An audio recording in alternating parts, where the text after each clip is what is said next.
Capítulo 72. Pais e filhos.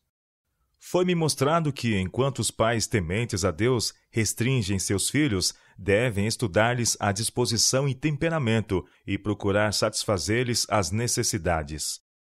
Alguns pais atendem cuidadosamente às necessidades temporais dos filhos, tratam-nos fiel e bondosamente na enfermidade e pensam então haver cumprido seu dever. Nisto se enganam. Sua obra apenas começou. Importa cuidarem das necessidades do espírito. Requer-se habilidade para aplicar os remédios apropriados para curar uma mente magoada. As crianças têm provocações tão difíceis de suportar, tão penosas em sua natureza, como as pessoas de mais idade. Os próprios pais não se sentem sempre da mesma maneira. Seu espírito se acha muitas vezes perplexo. Agem movidos por pontos de vista e sentimentos errados. Satanás os esbofeteia e cedem-lhe as tentações. Falam irritados e de maneira a despertar a ira dos filhos, e são às vezes exigentes e impacientes. As pobres crianças partilham do mesmo espírito, e os pais não se acham preparados para as ajudar, pois foram a causa do mal. Por vezes, tudo parece dar errado. Há irritação ao redor e todos passam momentos deploráveis e infelizes. Os pais lançam a culpa sobre os pobres filhos e julgam-nos muito desobedientes e indisciplinados, as piores crianças do mundo, quando a causa da perturbação se encontra neles próprios.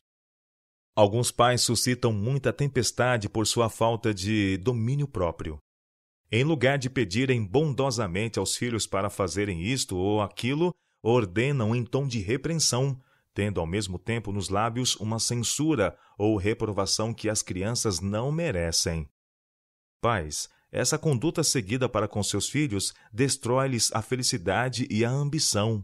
Fazem o que vocês ordenam, não por amor, mas porque não ousam proceder diversamente. Não têm o coração no que fazem.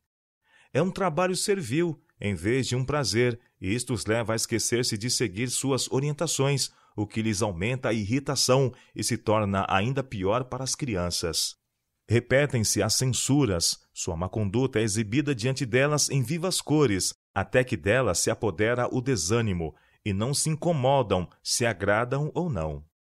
Tomam-se de um espírito de não me importo, e procuram fora de casa, fora dos pais, o prazer e satisfação que aí não encontram. Misturam-se com companheiros de rua e ficam em breve tão corrompidos como os piores. Sobre quem recai este grande pecado? Caso o lar houvesse sido tornado atrativo, se os pais houvessem manifestado afeições pelos filhos, procurando bondosamente ocupação para eles e instruindo-os com amor na obediência a seus desejos, haveriam tocado uma corda sensível no coração deles e teriam sido prontamente obedecidos por pés, mãos e coração voluntários. Controlando-se a si mesmos e falando bondosamente e louvando as crianças quando se esforçam por fazer o que é correto, os pais podem estimular esses esforços, tornar as crianças muito felizes e lançar sobre o círculo de família um encanto que afugentará toda a sombra escura, aí introduzindo alegres raios de sol. Os pais desculpam às vezes sua errônea conduta por não se sentirem bem. Sentem-se nervosos e acham que não podem ser pacientes e calmos e falar de maneira agradável.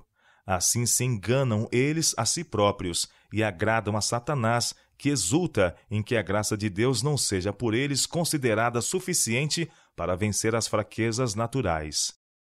Eles podem e devem dominar-se sempre. Deus deles requer isto. Devem compreender que, quando cedem à impaciência e à irritação, fazem outros sofrer.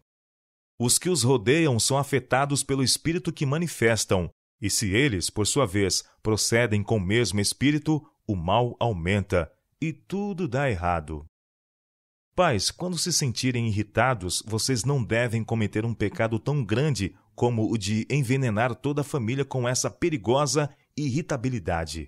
Em tais ocasiões, ponha uma dupla guarda sobre vocês mesmos e resolvam no coração não ofender com os lábios, que só proferirão palavras agradáveis, animadoras. diga a vocês mesmos: não arruinarei a felicidade de meus filhos com uma palavra irritada. Controlando-se assim, vocês se tornarão mais fortes. Seu sistema nervoso não será tão sensitivo. Vocês serão fortalecidos pelos princípios do direito. A consciência de estarem desempenhando fielmente seu dever os fortalecerá. Os anjos de Deus aprovarão seus esforços e os ajudarão.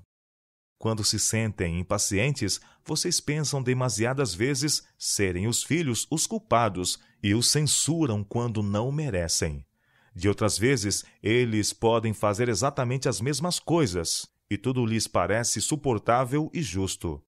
As crianças conhecem e notam e sentem essas irregularidades, e elas não são sempre as mesmas.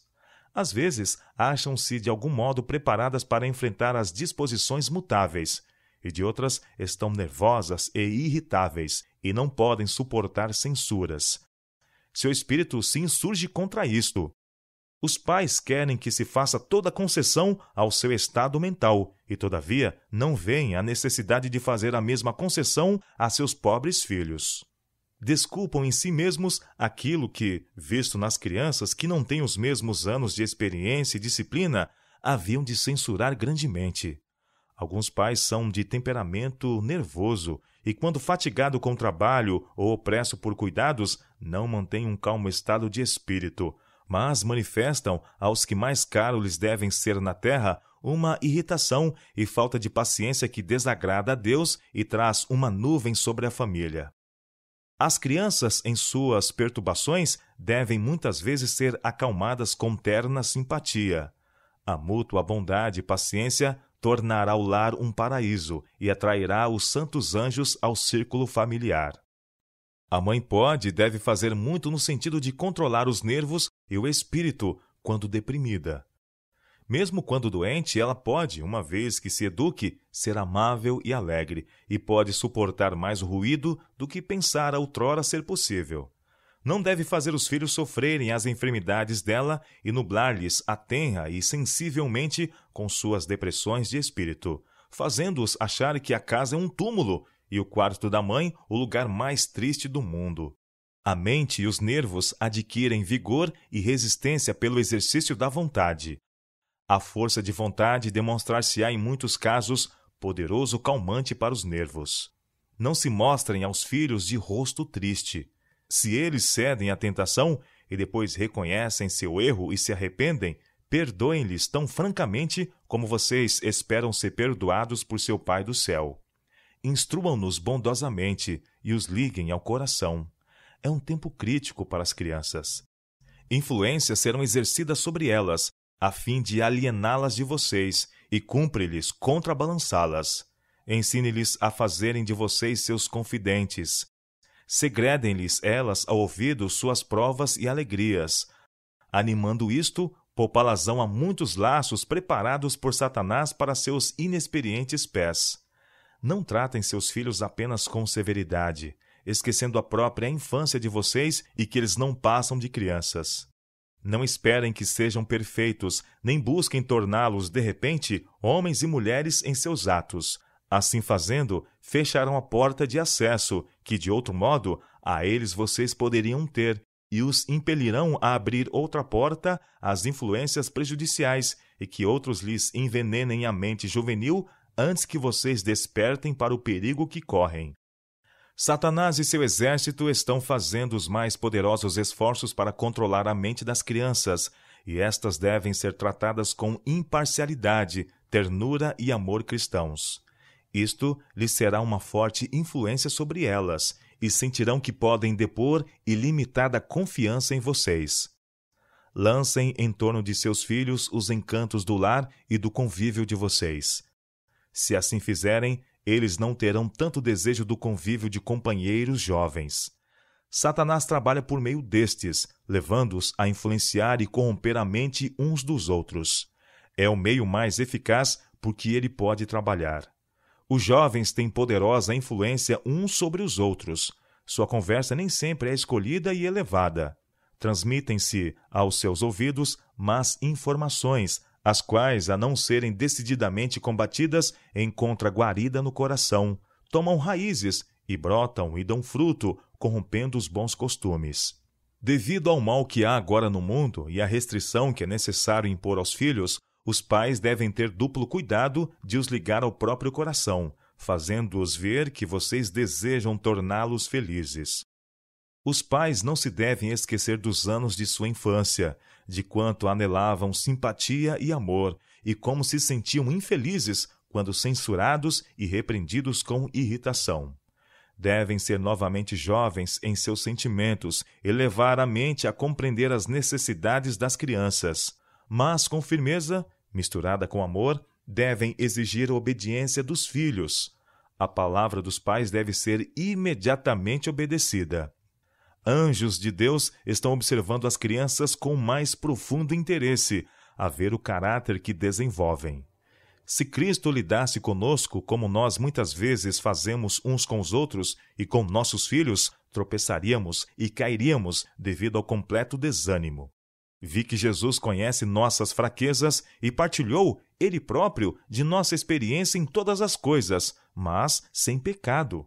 Portanto, Ele preparou um caminho adequado à nossa força e capacidade, e como Jacó, tem caminhado devagar e segundo o passo das crianças e sua capacidade de resistência, a fim de nos entreter pelo conforto de sua companhia e ser-nos guia perpétuo.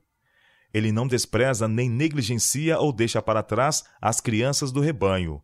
Não nos pediu que marchássemos avante e as deixássemos atrás.